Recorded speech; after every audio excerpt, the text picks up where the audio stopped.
We moved to the States in 1989 from the Soviet Union, and then went through the public school system here and in the suburbs my entire life, and went off to college at the University of Illinois to get an undergrad in computer engineering, and then moved to Minneapolis where I worked, and then got my MBA from the University of Minnesota, the Carlson School of Business.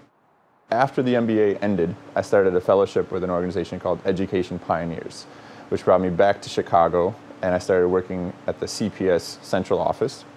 And amongst other things, we had discussed, how to make the school system better, how to make education better.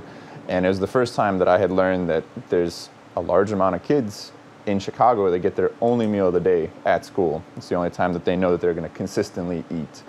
So the debate at the time between whether it's the teacher's fault or the administration or the system or this or that, I really thought it was important that nutrition and food was a big aspect of that. If they're not eating well, not eating enough, not being healthy in general, it's really tough to teach a starving kid or a kid that's jacked up on sugar, which is the majority of what kids in Chicago have in their communities, is fast food, junk food, just stuff that's nutritionally lacking. After the fellowship ended, I wanted to try to fix that or fight that problem, and I thought that one of the best ways to do that is just to grow more healthy food within those communities that we're trying to improve. Make it available, teach them what things are, include them in the process of growing their own food and providing for themselves. So once we started the farming idea, it was sort of multi-pronged, I would say. That here we have our indoor farm where we grow microgreens and wheatgrass, more of the specialty products that help make the for-profit side work. And then we had a rooftop farm here as well. That was more of a showcase of just that you can grow food all over urban environments. And since then, it's continued to evolve where now we're helping two communities on the south side in Englewood and in North Bronzeville grow their own food and create their own farms. So the Englewood site is about 2 acres of what used to be just a vacant parking lot for the last 30 years. And the North Bronzeville site is in a similar thing, and it's also a 1-acre farm.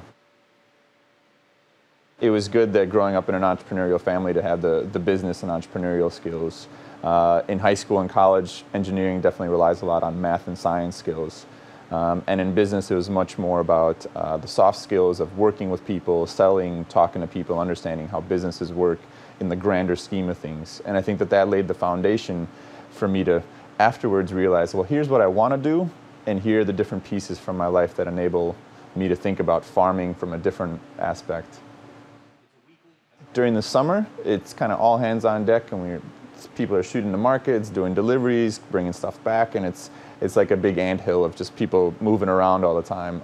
We're trying to scale that back to where it's a little more sustainable from a personal perspective, so I definitely shoot for no more than 6, and everyone kind of does 4 to 6 days, but they alternate which days stuff happens. So Saturdays and Sundays are big farmers market days, and I'm trying to get out of Sundays, although I'm still involved with that.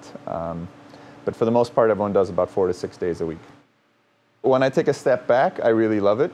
On a day-to-day, it's still very hard, and it is in this phase of growth that's also difficult to manage. That this is probably the least area of expertise that I have, is that when you're in a stable environment, a stable business, there's a lot of infrastructure from a business perspective that's already there for you.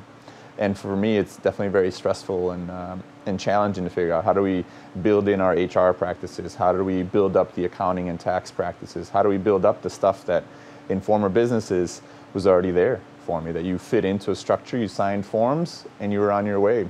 Small businesses have to figure all of that out.